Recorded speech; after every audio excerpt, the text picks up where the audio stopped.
Muling bumanat si Coach Tim Cone sa pagkakahanay ng Gilas Pilipinas sa malalakas na koponan sa World Cup qualifiers. Nabawasan naman ang isang matikas na player ang Australia, bunga ng pagre-retiro.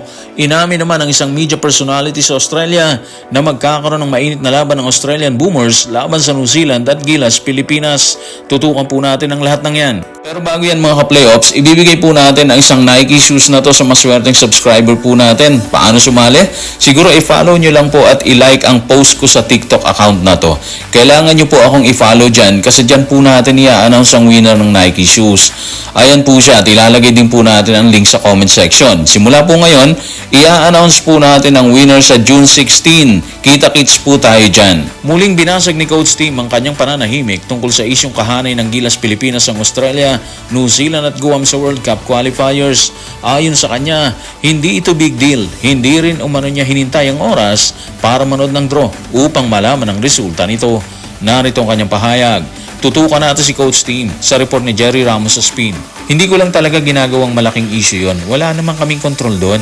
Hindi na ako nagtagal para alamin pa, di ba? Kung ano man ang mangyayari talaga. Hindi naman to parang sinusubukan kong manalo sa loto para tignan kung mananalo ko dyan. Naniniwala lang talaga ako na dapat kontrolin mo yung mga bagay na kaya mong kontrolin. At sa ngayon, ang nasa kontrol namin, subukang magsama-sama muli at maganda. Straight from the horse's mouth, sabi nga nila, di ba? Wala siyang pake kahit andyan ang Aussie, New Zealand at Guam. Kahit sino naging kasama ng Gilas sa hanay. Parang sinasabi niya na wala tayong magagawa doon kasi hindi natin hawak ang lahat eh. Kaya tanggapin natin kung ano man ang maging kapalaran kung saan nakahanay natin ang mga bigating Aussie and of course yung New Zealand. Para sa akin, walang masama doon. Totoo naman kasi yun eh.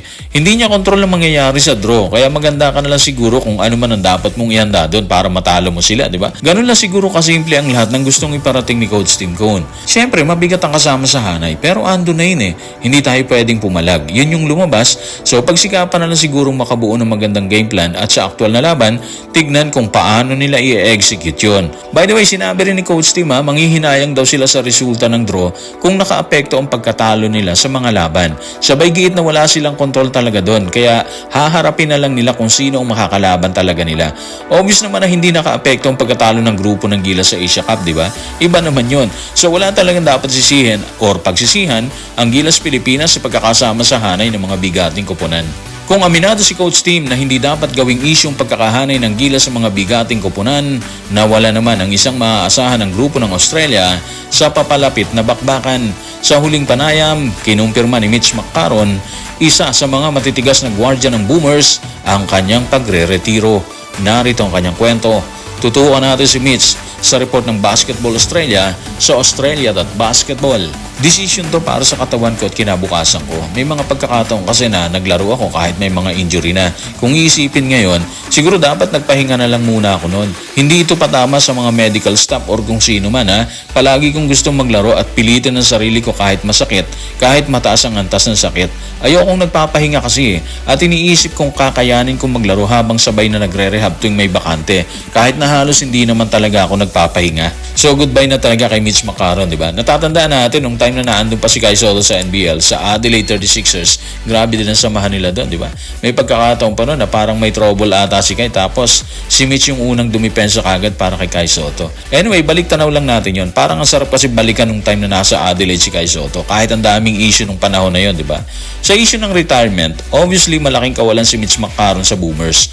Pero hindi mo kasi pwedeng pagwalang bahala ang kalusugan, di ba? Buhay nakataya doon. In short, mas pinili niya yung pamilya, yung matagal niyang makakasama ang kanyang pamilya.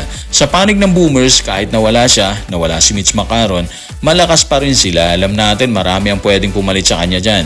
Kaya nananatiling malalim ang bench ng bansang Australia.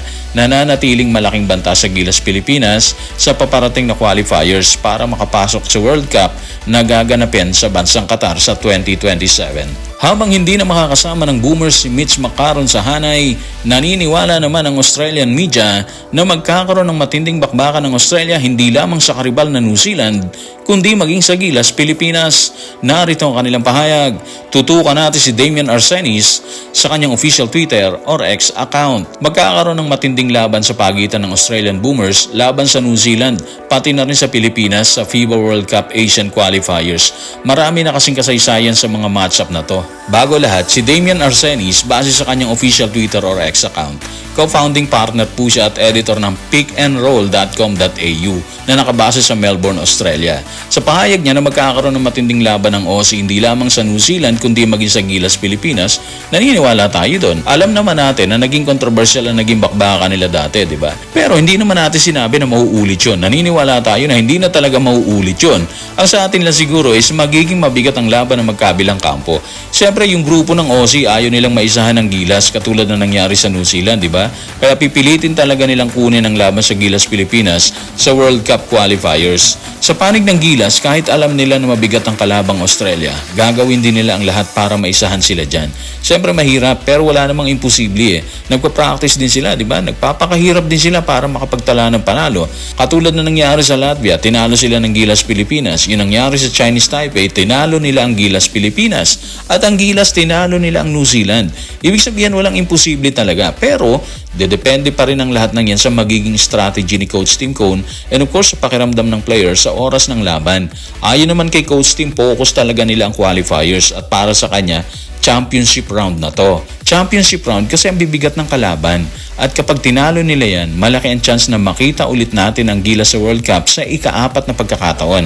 Kaya siguro ang pwede lang natin gawin bilang fans ng pambansang koponan is maghintay at magtiwala sa proseso na dadaanan ng Gilas, Pilipinas. Posible kasi na marami silang natutunan sa nagdaan nilang laban at posible rin na may matututunan pa rin sila sa mga paparating na laban sa Asia Cup ngayong Agosto na magagamit nila sa hinaharap na bakbakan. So guys, maraming salamat.